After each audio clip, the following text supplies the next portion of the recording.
As well as understanding the meaning of POC, it is important to understand the international laws, conventions and treaties and the international political system which give legitimacy to the United Nations peacekeeping operations and protection activities. The legal obligation for the protection of civilians comes from a number of different sources. First, perhaps most obviously, is treaty law.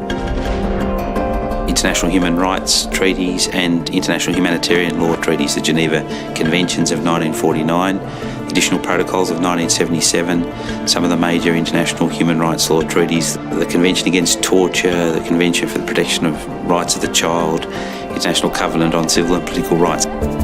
We have to distinguish, I would say, on one side, international humanitarian law, which is a set of norms which limit the effects of conflict, first by protecting people who do not take part in fighting and hostilities, and on the other side, which limit the rights of parties to a conflict to use weapons and methods of warfare. And finally, there are a lot of norms regarding the protection of ambulances, hospitals, also creating some protected zones so that civilians can stay out of direct dangers.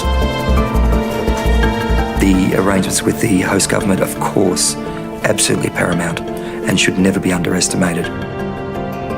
It's not as if all of a sudden we've developed a whole lot of new law. I think it's more that the international community has become increasingly prepared to see that obstacles to achieving protection of civilians aren't as important as perhaps we might have thought they were.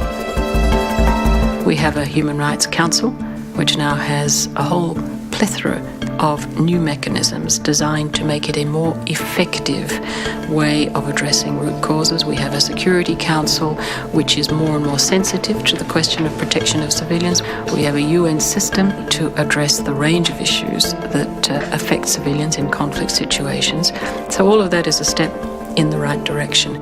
One of the most significant developments in the last 18 years has been the proliferation of international criminal courts and tribunals, which have been set up by the international community to deal with responsibility for egregious violations of human rights. And as a consequence of the international community's resolve to try to end impunity for atrocity and to hold people accountable for their violations of international criminal law, we are seeing a greater commitment to enforcement of the body of law that for decades we've said we believed in.